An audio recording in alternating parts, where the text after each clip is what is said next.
Santi dan Yudi baru saja menikah, dan dunia terasa sempurna bagi mereka. Hari-hari penuh cinta dan kebahagiaan, seperti mimpi indah yang baru dimulai. Sebagai hadiah pernikahan, orang tua Yudi memberikan kejutan besar, sebuah rumah. Rumah itu terletak di pinggiran kota kecil di Jawa Tengah, tepat di tengah-tengah hamparan perkebunan tembakau keluarga Yudi yang begitu luas. Rumah tua itu tampak megah dengan arsitektur kuno, dikelilingi oleh pohon-pohon tembakau yang seakan tidak ada habisnya. Meski dari luar rumah terlihat indah dan kokoh, Santi tidak bisa mengabaikan perasaan aneh. Setiap kali melangkah masuk, ada sesuatu di dalam rumah itu yang membuatnya merasa tidak nyaman. Seperti ada aura gelap yang menyelimutinya. Di beberapa sudut, bayang-bayang seolah lebih pekat daripada biasanya. Meskipun jendela besar membiarkan cahaya matahari masuk dengan leluasa. "Aku merasa rumah ini sedikit seram," ucap Santi suatu malam kepada Yudi saat mereka duduk di ruang tamu. Yudi tertawa kecil. "Kamu terlalu banyak menonton film horor. Ini cuma rumah tua. Mungkin kita perlu beberapa perbaikan kecil biar lebih nyaman." Santi pun ikut tersenyum, mengabaikan perasaan tak nyaman itu. Lagi pula kehidupan baru mereka begitu membahagiakan. Mereka memulai hari-hari penuh cinta di rumah itu, menyusun rencana masa depan bersama, dan membayangkan betapa sempurnanya kehidupan mereka akan menjadi indah. Namun tak lama setelah mereka pindah, Santi mulai mengalami hal-hal aneh setiap malam. Setiap malam ketika dunia di luar rumah begitu tenang, Santi sering mendengar suara-suara yang tak jelas asalnya, seperti bisikan pelan, samar-samar namun terasa begitu dekat. Kadang suara itu terdengar seperti desiran angin, tetapi kali lain seolah ada seseorang yang berbicara tepat di telinganya. Meski ia berusaha mengabaikan, suara itu terus menghantui, terutama saat malam semakin larut. "Santi, itu cuma angin," kata Yudi ketika Santi mengeluh tentang suara-suara itu. "Rumah ini besar dan angin sering berputar di sekitar sini. Kamu hanya butuh istirahat lebih." Yudi mencoba menenangkan Santi dengan pelukan hangat dan kata-kata manis. Baginya, semua itu hanyalah kelelahan yang dialami istrinya setelah pindah ke rumah baru dan harus beradaptasi dengan banyak hal baru. Waktu pun berlalu, dan kebahagiaan mereka bertambah ketika Santi mengetahui bahwa dia hamil. Kehamilan pertama ini disambut dengan penuh sukacita. Mereka mulai membayangkan bagaimana rasanya menjadi orang tua, merencanakan masa depan untuk bayi yang akan lahir, dan membicarakan nama-nama untuk calon anak mereka. Namun, kebahagiaan itu mulai terusik ketika Santi memasuki bulan keempat kehamilannya. Malam-malamnya kini tak lagi dipenuhi mimpi-mimpi indah, melainkan mimpi buruk yang terus berulang. Dalam mimpi itu, Santi melihat bayangan gelap yang tak pernah jelas bentuknya, tapi terasa begitu mengancam. Bayangan itu selalu muncul di sekelilingnya, mendekat, dan mengitari perutnya seakan mengincar janin yang ia kandung. Setiap kali bangun dari mimpi itu, tubuhnya basah oleh keringat dingin, dan perasaannya dipenuhi ketakutan yang tak dapat dijelaskan. Aku mimpi buruk lagi, Yud," ucap Santi suatu malam sambil memegangi perutnya yang semakin membesar. "Bayangan itu terus datang, seperti ada sesuatu yang ingin mengambil bayi kita." Yudi mengusap punggung Santi, mencoba menenangkannya. "Itu cuma mimpi, sayang. Mungkin karena kamu khawatir dengan kehamilan ini. Wajar kok, calon ibu memang sering merasa cemas. Tapi percayalah, semuanya akan baik-baik saja." Meskipun Yudi berusaha menenangkan, Santi tidak bisa menghilangkan perasaan takutnya. Ia merasa ada sesuatu yang lebih besar dari sekedar mimpi buruk. Sesuatu yang tidak bisa dilihat dengan mata, tapi hadir dan mengancam. Namun, demi menjaga ketenangan Yudi, Santi hanya menyimpan ketakutan itu dalam hati, berharap semua ini hanya fase sementara. Sejak Santi hamil, kehidupan mereka berubah perlahan. Tidak hanya karena kegembiraan menanti anak pertama, tetapi juga karena orang tua Yudi mulai sering mengunjungi mereka. Pada awalnya, Santi merasa kunjungan itu wajar. Mereka pasti ingin memastikan bahwa anak dan menantu mereka baik-baik saja, terutama cucunya, calon cucu. Namun ada sesuatu yang aneh setiap kali ayah Yudi datang. Pria itu selalu memandangi Santi dengan tatapan yang sulit diartikan. Bukan tatapan kebanggaan seorang calon kakek, melainkan tatapan tajam, penuh perhitungan, seakan-akan sedang mengukur sesuatu yang tak kasat mata. Setiap kali mereka berbicara, ayah Yudi nyaris tak pernah menyinggung kehamilan Santi secara langsung. Sebaliknya, dia hanya berbicara tentang usaha keluarga dan masa depan perkebunan tembakau mereka. Namun tatapannya sering terfokus pada perut Santi, membuatnya merasa tak nyaman. Sementara itu, Ibu Yudi lebih tenang dan pendiam. Namun setiap kali Santi berusaha mengangkat topik tentang bayinya, sang ibu selalu tampak mengalihkan pembicaraan atau meninggalkan ruangan dengan alasan yang tidak jelas. Seiring waktu, firasat Santi semakin menguat. Ada sesuatu yang disembunyikan oleh keluarga Yudi, sesuatu yang berhubungan dengan dirinya dan bayi yang ia kandung. Rasa gelisah yang ia rasakan setiap malam kian menumpuk. Bisikan-bisikan yang sebelumnya ia abaikan kini terdengar semakin jelas, seolah-olah rumah tua itu ingin memberitahukan sesuatu yang tidak ia pahami. Suara-suara itu tak lagi samar, tetapi mulai terdengar seperti desahan, seakan memanggil namanya. Pada suatu malam, Santi sedang di dapur menyiapkan makanan ketika ia mendengar suara ayah Yudi berbicara di ruang tamu. Pintu ruangan sedikit terbuka, dan suara pembicaraan itu pelan namun terdengar jelas. Suara ayah Yudi terdengar berat dan serius. Nada bicaranya berbeda dari biasanya.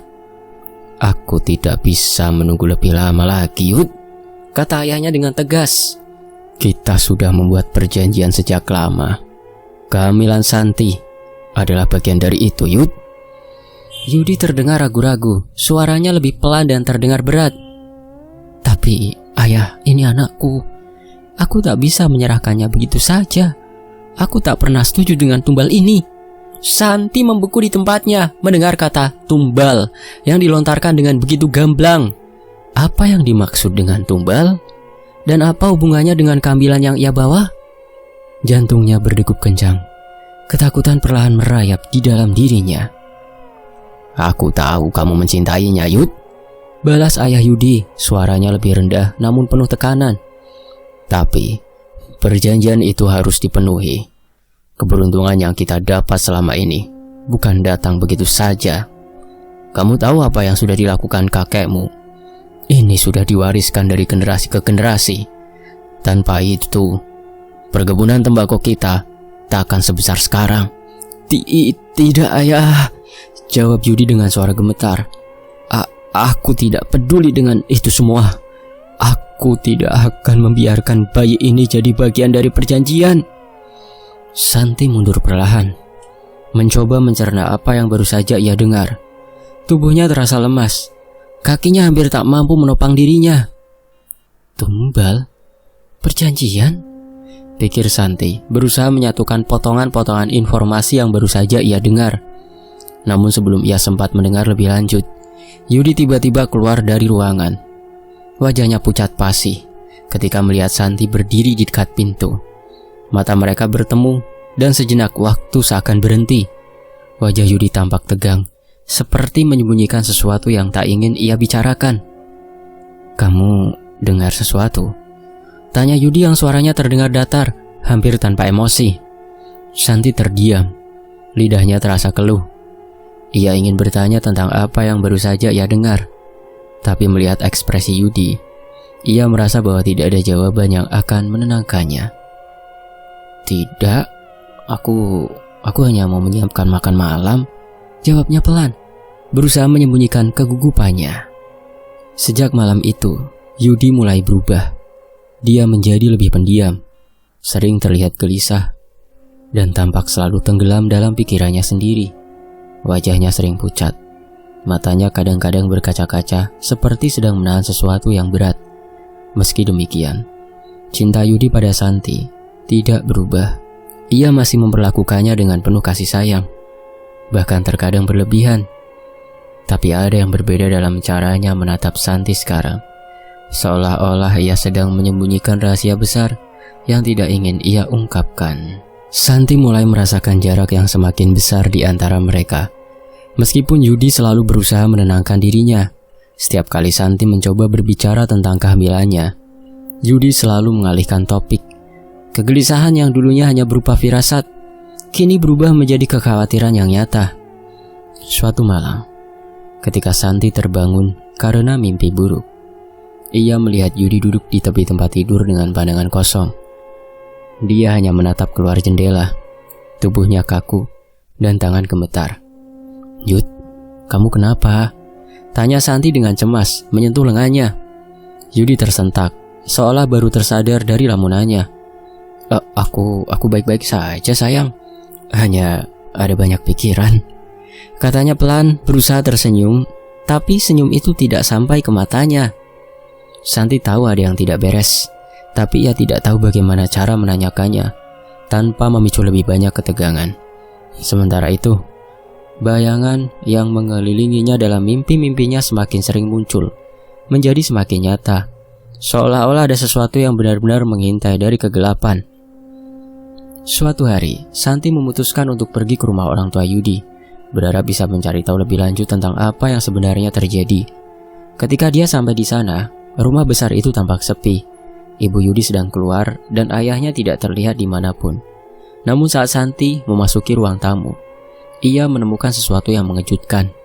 Sebuah penampan dengan isinya berbagai sesajen seperti bunga-bunga, daun-daunan, dan lain-lainnya yang tampak asing di mata Santi, yang tidak pernah dilihat sebelumnya.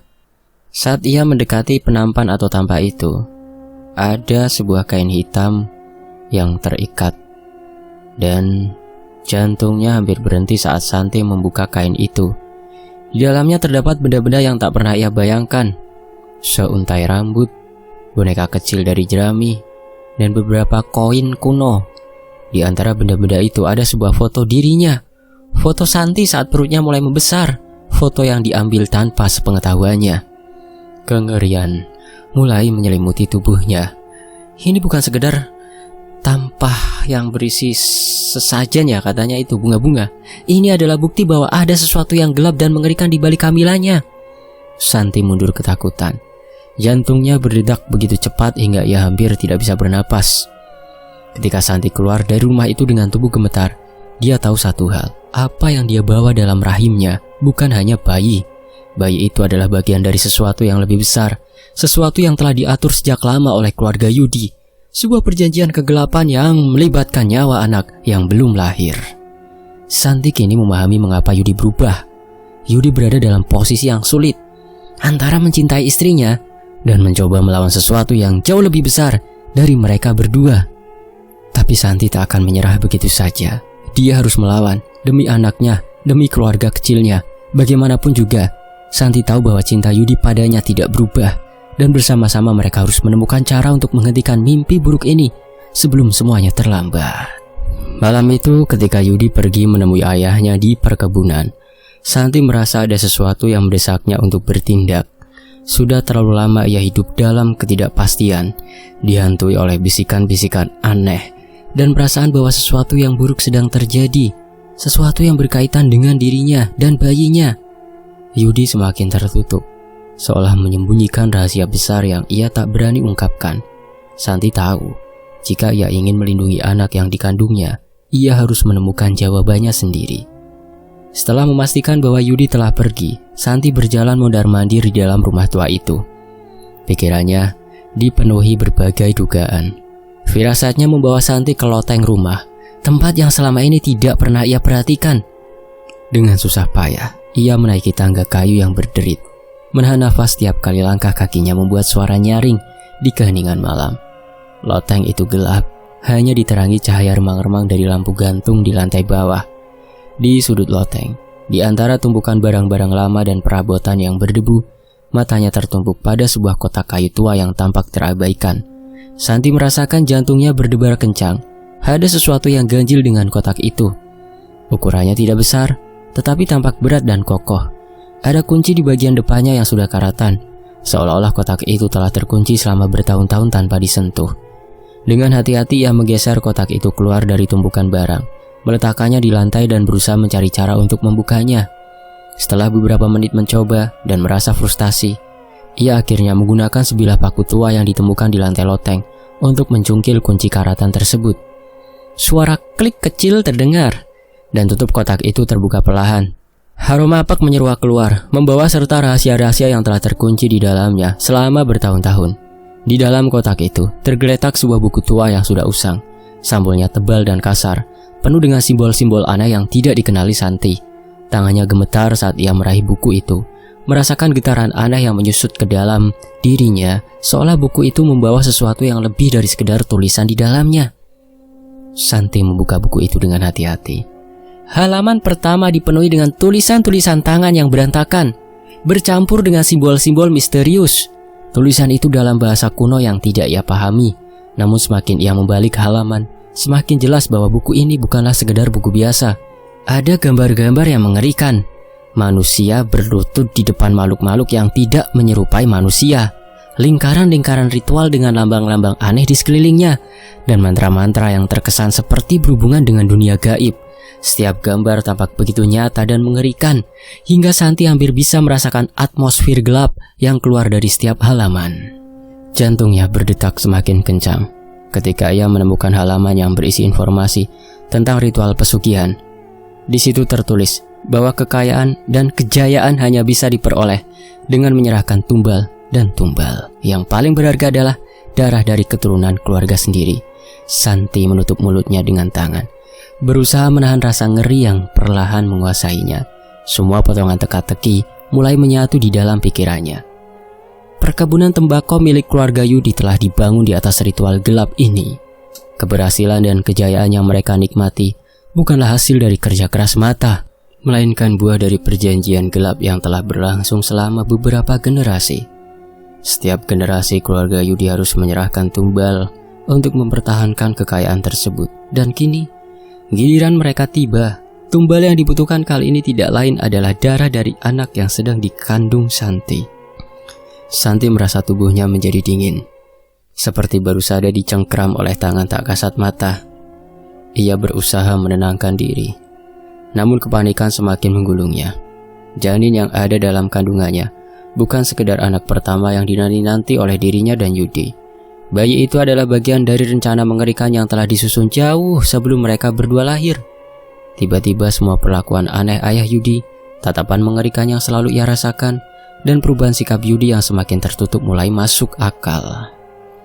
Dalam keheningan malam, Santi duduk terdiam di loteng, memegang erat buku itu, seolah berharap menemukan kekuatan dari halaman-halamannya yang penuh kengerian. Dia tahu bahwa ia tidak bisa berdiam diri.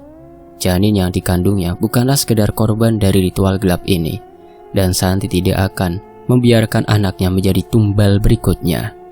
Namun pertanyaan yang paling menghantui Santi adalah, apakah Yudi tahu?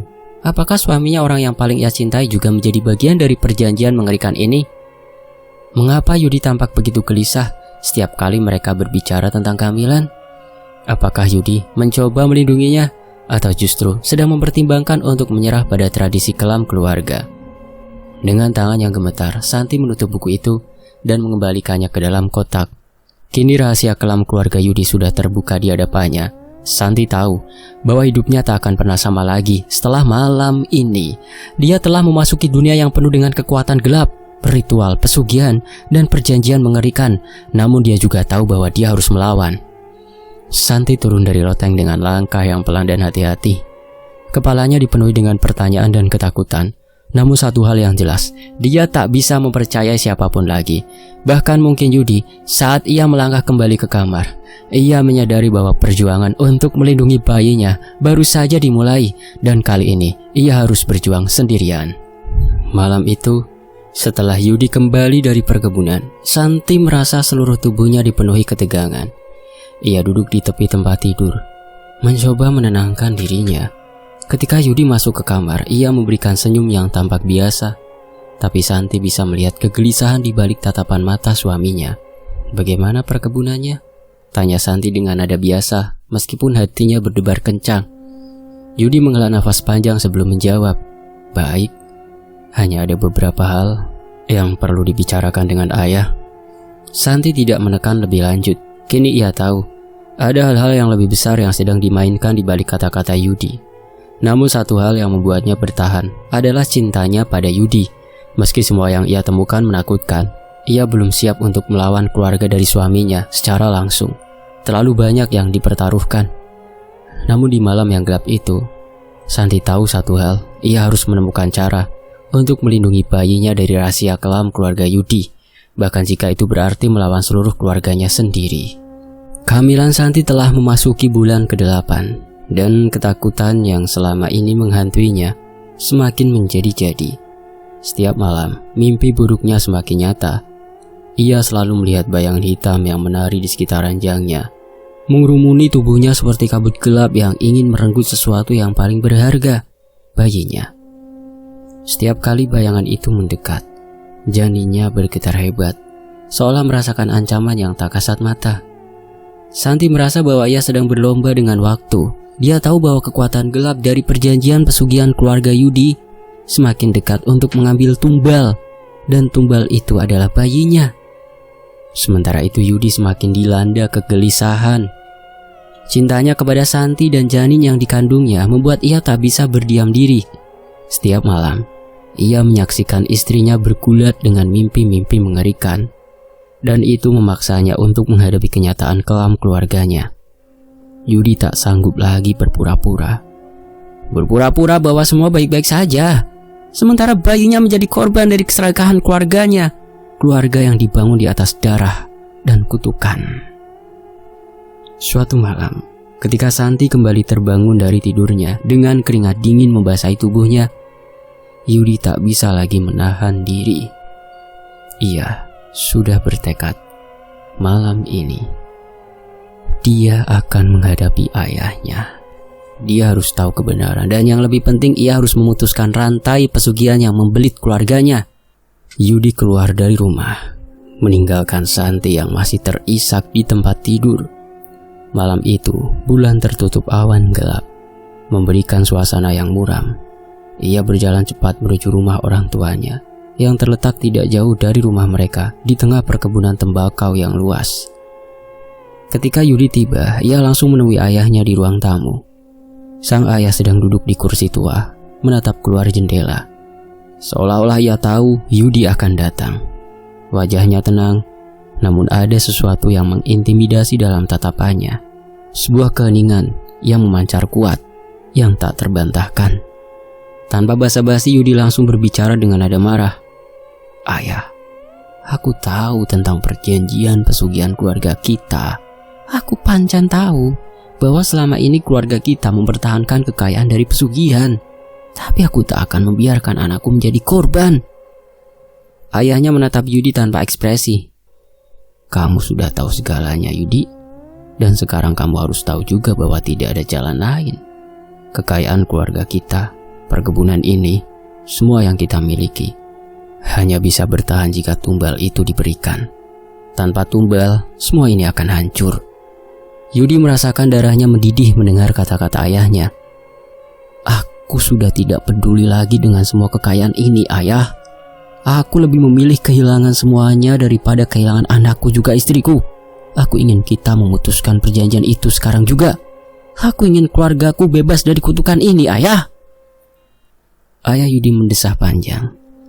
Suaranya tetap tenang meskipun ketegangan memenuhi ruangan. "Kau tidak mengerti, Yudi.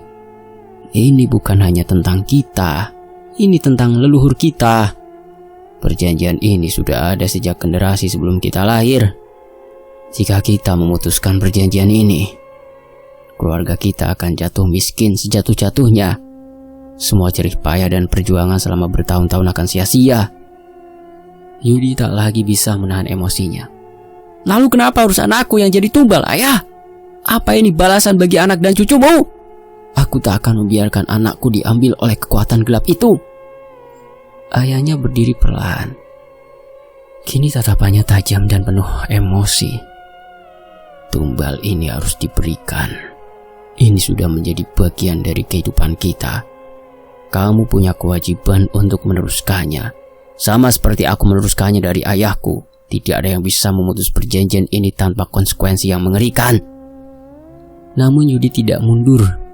Ia sudah memutuskan, dan tidak ada yang bisa mengubah pendiriannya. Jika keluarga ini akan jatuh, biarlah jatuh. Aku lebih baik hidup miskin daripada harus mengorbankan darah dagingku sendiri. Aku sudah memutuskan, Ayah. Aku akan mencari cara untuk memutus perjanjian ini. Ayahnya terdiam beberapa saat, lalu ia berbicara dengan nada yang lebih rendah, namun penuh peringatan. Jika kamu berani memutuskan perjanjian itu, keluarga kita akan hancur, Yudi. Semua yang kau dan keluargamu nikmati sekarang akan lenyap dalam sekejap. Tidak hanya itu, kekuatan yang menjaga perjanjian ini tidak akan tinggal diam. Mereka akan datang menagih janji mereka. Yudi menatap ayahnya dengan mata yang kuat. Biarlah mereka datang, aku tidak takut. Selama aku bisa melindungi anakku dan Santi, aku siap menghadapi apapun. Ketegangan di antara mereka memuncak. Ayah Yudi melihat putranya dengan rasa kecewa, namun juga rasa takut. Ia tahu bahwa Yudi tidak main-main. Sang ayah telah melihat sendiri kekuatan gelap yang terikat dengan perjanjian pesugihan itu. Ia tahu apa yang terjadi jika perjanjian itu diputus. Kematian, kesengsaraan, dan kehancuran akan datang menghantui keluarga mereka. Namun Yudi tidak mundur. Yudi meninggalkan rumah orang tuanya malam itu dengan perasaan campur aduk. Ia tahu bahwa keputusan yang ia ambil tidak akan mudah, dan bahwa ia telah menantang kekuatan yang jauh lebih besar dari yang ia bayangkan. Namun, satu hal yang pasti, ia akan melakukan apapun untuk melindungi keluarga kecilnya, bahkan jika itu berarti menghadapi kutukan yang telah menjerat keluarganya selama beberapa puluh tahun yang lalu, dan mungkin hampir ratusan tahun. Keesokan harinya, Yudi mulai mencari cara untuk memutus perjanjian gelap itu. Ia bertanya kepada tetua desa, mencari informasi tentang ritual pemutusan perjanjian pesugihan. Namun setiap kali ia menanyakan hal tersebut, orang-orang hanya memberikan tatapan penuh ketakutan dan enggan berbicara lebih jauh. Namun di tengah semua keputusan itu, seorang pria tua bernama Pak Giman, yang dikenal sebagai salah satu penjaga desa tersebut, atau orang yang dituakan. Pak Giman memberikan petunjuk kepada Yudi. Jika kau ingin memutuskan perjanjian itu, kau harus melakukan ritual pemutusan di tempat di mana perjanjian pertama kali dibuat. Dan di sanalah kau akan menghadapi kekuatan yang terikat dengan keluargamu. Malam semakin mendekat dan Yudi tahu bahwa waktu untuk melawan kekuatan gelap itu sudah semakin dekat. Ia kembali ke rumah, mendekap Santi dan perutnya yang sudah besar. Dalam hati ia berdoa agar bisa melindungi mereka, agar keluarganya tidak menjadi korban dari warisan gelap yang selama ini mereka bawa. Kini mereka bersiap untuk menghadapi puncak pertempuran yang akan menentukan masa depan keluarga mereka. Yudi tahu, tidak ada jaminan mereka akan selamat, tapi demi anaknya, ia siap bertarung melawan kekuatan gelap yang selama ini membayangi keluarganya. Malam itu, langit terlihat lebih gelap dari biasanya. Seolah-olah alam semesta sendiri mengetahui bahwa sesuatu yang sangat besar akan terjadi.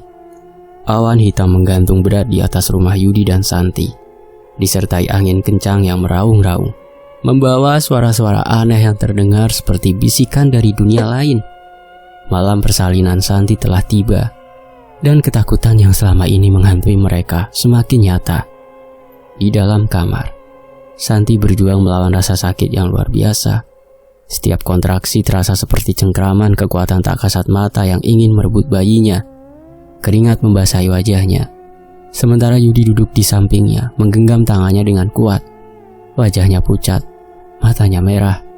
Namun ia berusaha tetap tenang, meskipun di dalam hatinya ia merasakan ketakutan yang tak pernah ia rasakan sebelumnya. Yudi tahu bahwa malam ini bukan hanya tentang persalinan Santi, tetapi juga tentang pertempuran yang lebih besar, pertarungan melawan kekuatan gaib yang telah lama bersemayam dalam keluarga mereka. Ia telah memutuskan bahwa perjanjian pesugihan yang mengikat keluarganya harus diakhiri, bagaimanapun caranya. Namun ia sadar bahwa konsekuensi bisa sangat besar. Dengan segala kekuatannya, Yudi berusaha menahan ritual pesugihan yang dirasakan semakin mendekat. Ia telah membawa seorang dukun yang mungkin bisa dikatakan beraliran putih ya. Seorang paranormal yang dikenal memiliki kemampuan untuk memutuskan ikatan gaib.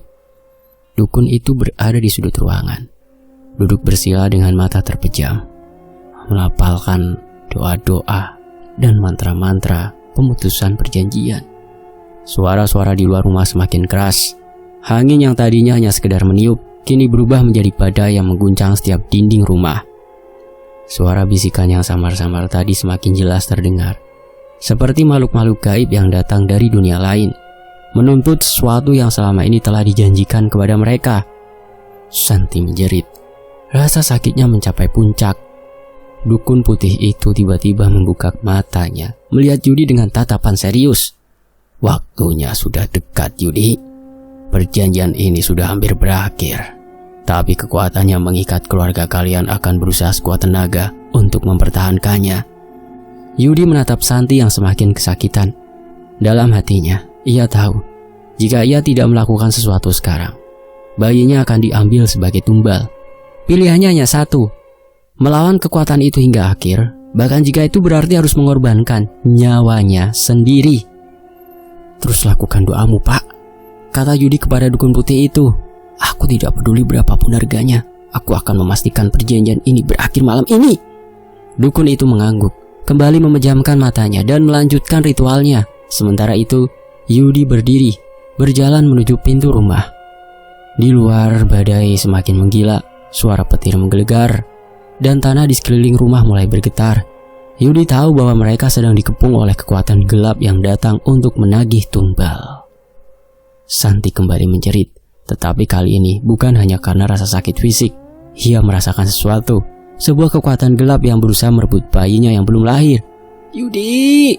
Teriaknya dengan suara yang terdengar penuh ketakutan. Ada sesuatu di sini. Mereka datang untuk bayi kita. Yudi berlari kembali ke samping Santi, menggenggam tangannya dengan erat. Aku di sini, Santi. Aku tidak akan membiarkan mereka mengambil bayi kita. Di dalam hatinya, Yudi tahu bahwa waktunya hampir habis. Ketika persalinan mencapai puncaknya, yang dibantu oleh seorang bidan, Santi mendorong dengan kekuatan terakhirnya. Dan akhirnya, bayi mereka lahir. Namun sebelum mereka sempat merayakan kelahiran itu, sesuatu yang mengerikan terjadi. Bayangan gelap yang selama ini menghantui Santi dalam mimpinya, kini menjadi nyata. Bayangan itu muncul dari sudut-sudut ruangan, berputar-putar di atas bayi yang baru lahir, seolah siap untuk merenggutnya. Yudi segera bergerak, mencoba melindungi bayinya. Tetapi bayangan itu terlalu kuat. Udara di sekitar mereka terasa semakin dingin, dan dukun putih yang tadi tampak tenang mulai bergetar. Ini kekuatan yang sangat kuat. Lebih kuat dari apa yang pernah aku hadapi, katanya, suaranya bergetar. Yudi tahu bahwa perjanjian itu tidak akan mudah diputuskan. Dalam detik-detik terakhir, ketika bayangan gelap itu semakin mendekat, Yudi sadar bahwa hanya ada satu cara untuk menghentikan semuanya. Ia harus mengorbankan dirinya sebagai pengganti, karena ia juga masih memiliki darah yang sama dari para leluhurnya. Aku akan melakukannya, bisiknya pelan. Ia lalu berlutut di hadapan dukun putih itu, meminta bantuan untuk mempersiapkan ritual pengorbanan dirinya. Dukun itu menatapnya dengan penuh kesedihan, tapi ia mengerti bahwa ini adalah satu-satunya cara.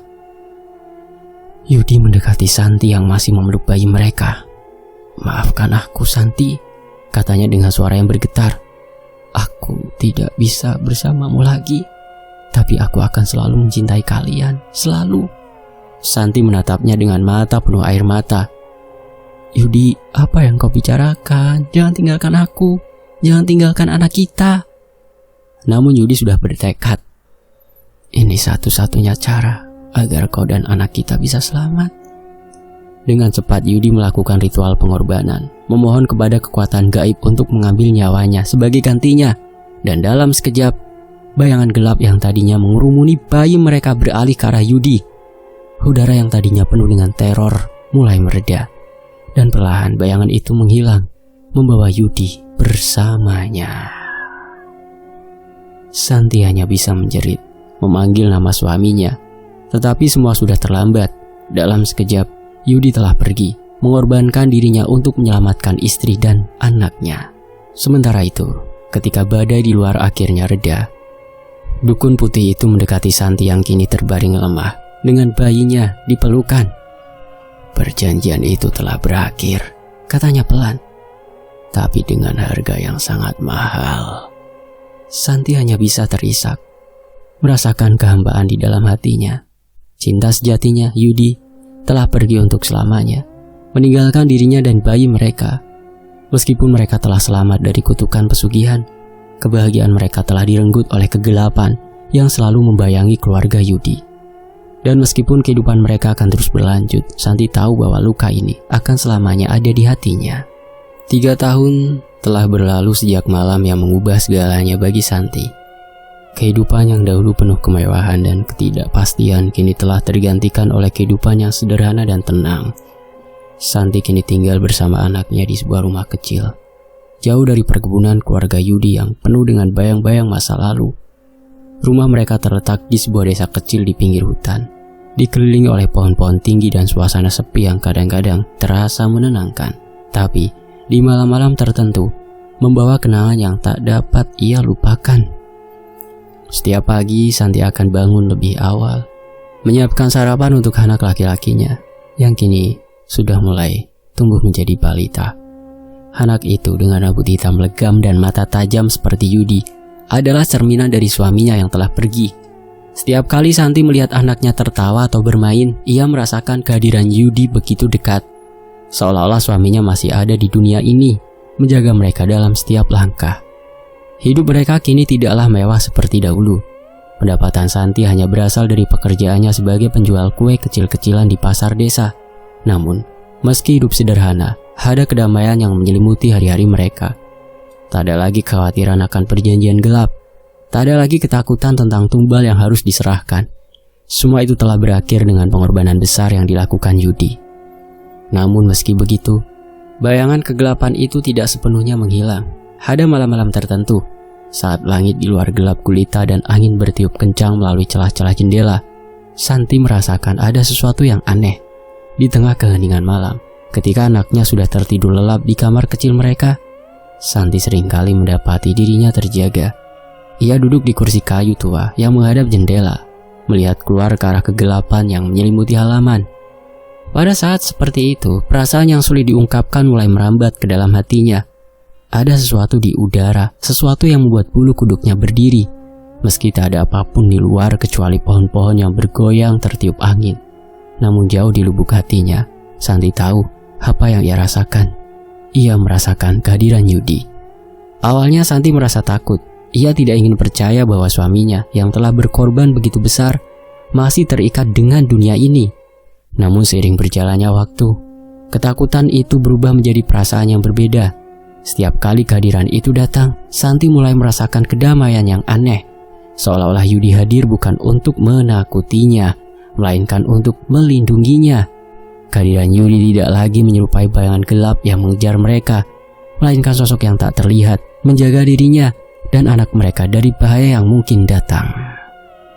Suatu malam ketika angin di luar berhembus lebih kencang dari biasanya, Santi merasakan kehadiran itu dengan lebih jelas. Ia duduk di pinggir ranjang anaknya, menatap wajah kecil yang terlelap dalam kedamaian. Anak itu sudah mulai berbicara tentang mimpinya, dan beberapa kali ia menyebut nama ayahnya dalam tidurnya. Ayah di sini, Bu," katanya suatu malam dengan mata yang masih setengah terpejam. "Ayah bilang aku harus menjadi anak yang kuat." Santi tersenyum pahit saat mendengar itu. Ia tahu Yudi selalu ingin menjadi ayah yang baik, tapi takdir membawa mereka pada jalan yang berbeda. Namun melihat anak mereka tumbuh sehat dan kuat, Santi yakin bahwa Yudi akan bangga. Di malam yang sama ketika Santi hendak pergi tidur, ia merasakan sesuatu yang lebih kuat dari sebelumnya. Udara di ruangan terasa dingin, namun bukan dingin yang menakutkan. Lebih seperti pelukan lembut yang menenangkan. Dari sudut matanya, Santi melihat bayangan samar di dekat jendela. Itu bukan bayangan menyeramkan yang sering ia lihat dalam mimpinya dulu, melainkan sosok yang ia kenali, Yudi. Bayangan itu tidak berbentuk jelas, namun Santi bisa merasakan kehadirannya dengan sangat kuat. Tanpa kata-kata, Santi tahu bahwa Yudi ada di sana, menemaninya. Seolah-olah Yudi datang untuk memberitahunya bahwa ia baik-baik saja, bahwa pengorbanannya tidak sia-sia. Malam itu, Santi tidak merasa takut. Ia malah merasa damai, karena meskipun Yudi tidak lagi hidup di dunia ini, cintanya masih hidup di antara mereka. Cinta itu tidak pernah pudar, bahkan setelah semua tragedi yang menimpa keluarga mereka. Hari-hari setelah malam itu berlalu dengan tenang. Santi melanjutkan kehidupannya. merawat anaknya dan bekerja keras untuk memastikan masa depan mereka. Namun setiap kali malam datang, ia selalu mengingatkan dirinya bahwa ia tidak sendirian. Yudi, meskipun tidak lagi hadir secara fisik, selalu ada di sisinya, menjaga dari jauh. Dan meski kehidupan mereka kini jauh dari kesempurnaan, Santi tahu bahwa cinta sejatinya tidak pernah benar-benar hilang. Ia hanya berubah bentuk dari wujud fisik menjadi kehadiran yang tak terlihat, tapi selalu terasa. Setiap kali Santi merasakan kehadiran Yudi di sekelilingnya, ia tahu bahwa cinta mereka melampaui batas kehidupan dan kematian. Terkadang, saat duduk di kursi kayu itu sambil menatap keluar jendela, Santi merenung, apakah semua ini akan berbeda jika Yudi tidak membuat pengorbanan besar itu? Apakah mereka akan hidup bahagia bersama? Namun seberapa sering pun pertanyaan itu muncul di benaknya, Santi selalu menemukan jawabannya dalam kedamaian yang ia rasakan. Yudi telah memberikan segalanya untuk melindungi keluarga mereka, dan kini, meskipun ia tidak ada lagi, cintanya akan selalu menjadi kekuatan yang menjaga mereka dari bayang-bayang kegelapan yang pernah mengancam. Di malam-malam itu, Santi menyadari bahwa cinta sejati tidak akan pernah pudar. Meski dunia di sekitar mereka berubah, cinta itu akan selalu ada seperti bayangan yang lembut yang muncul dalam keheningan malam, melindungi dan mengawasi, tanpa kata, tanpa bentuk, tapi selalu terasa. Santi hanya bisa mendoakan Yudi agar semakin tenang di sana. Satu hal yang ditakutkan Santi, kata banyak orang yang sudah ditumbalkan di sana akan sangat-sangat menyedihkan dan sungguh tidak enak rasanya. Selesai, demikianlah di Tony FS. Mohon maaf kalau ada salah kata. Tony FS pamit, sampai jumpa di kisah-kisah lainnya.